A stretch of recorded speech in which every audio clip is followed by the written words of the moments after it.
My art form is dance, and I first actually became interested in dance when I was 6 years old, so it was a little thing. But I'd say, professionally interested in it when I was 18 years old.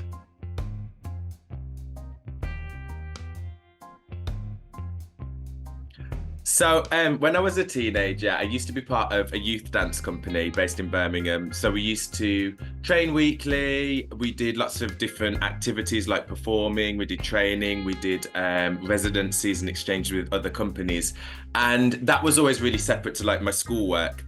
My schoolwork was based in academics. I actually like studied to be an IT technician. So all of my study at school and college, no dance, no performance, no nothing, was all academic IT based stuff.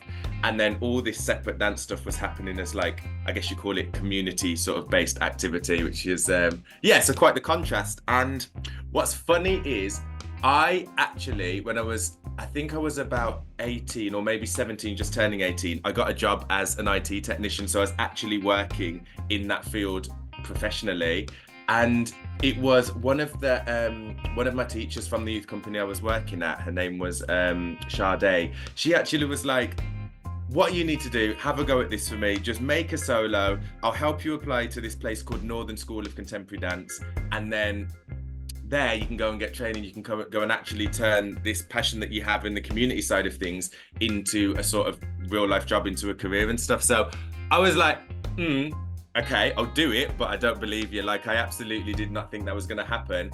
But I went to the audition at Northern and absolutely loved it. Like, as soon as I walked in that building and started doing that audition, I was like, oh my God, I actually want to do this. And then luckily I was successful in the audition, got into that school. So once I graduated Northern, there's so many avenues you could take. I got super lucky. So actually after Northern, I applied to do what they call a postgraduate apprenticeship at Scottish Dance Theatre, which was amazing. It was just insane to be with this professional company, but just out of training and performing and teaching for them and learning from them. And it was, just a wicked experience. And then after that, I moved into what they call freelance. So that means that I kind of worked for myself, but I worked for multiple companies. But basically, to summarize, since graduating, I've just been all over the place, working for countless companies, performing, teaching. I've started doing my own work now and choreographing. I'm now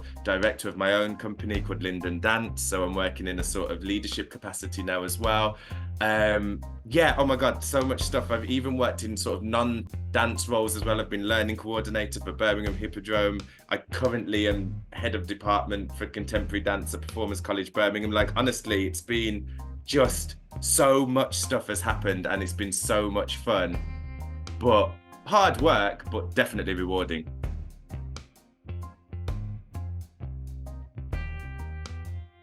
So I think the three biggest challenges that has kind of come my way since being a professional dancer is, number one is that the body is what you like. My body is my profession, if that makes sense. So injuries are a key factor. So I tore my hamstring back in 2016, which took me out for 10 weeks.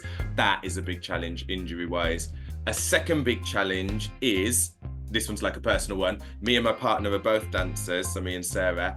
And just at first, when we were both freelancing, being all over the country and separate from each other was quite difficult. Like, at one point I lived in Scotland, she lived in Wales, then I come back to Birmingham, she was down south, and vice versa. So just finding time to actually be with the people you love, be with your family, etc. Sometimes when you're on tour, you don't see them for a very long time. So that's another challenge. And then the last one, number three, one of the other challenges is actually funding in the arts at the moment is super duper restricted. Like, there's been cuts for the past 12 years into arts funding, and it's starting to become ever more apparent with outdoor festivals getting cancelled, companies collapsing or folding, etc. And because I'm not in the commercial sector, I'm in the public arts sector, it means that actually opportunities get scarcer and scarcer. It gets more and more competitive. So I'd say then, that lack of funding then becomes challenge number three.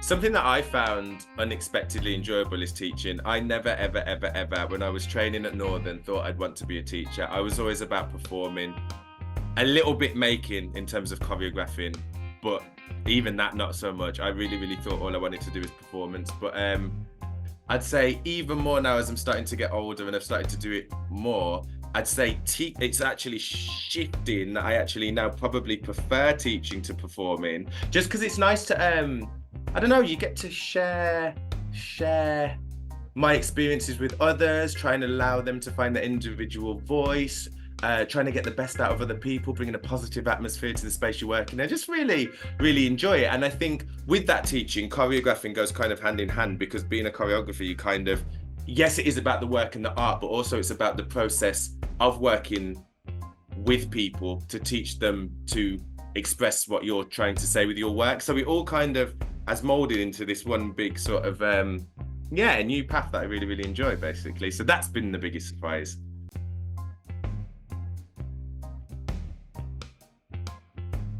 The advice I'd give anyone who wants to become a professional dancer is, number one, do it. It's the best decision ever. I promise you will not regret it. It's hard, but it's brilliant, rewarding, just the best. You have to be resilient, because obviously the nature of the beast, like I said, it's competitive. So there are going to be challenges. There are going to be knockbacks. You're not going to get every audition. So how do you have the resilience to go, okay, I got knocked back, but I'm going to try again. I got knocked back, I'm going to try again, and on and on.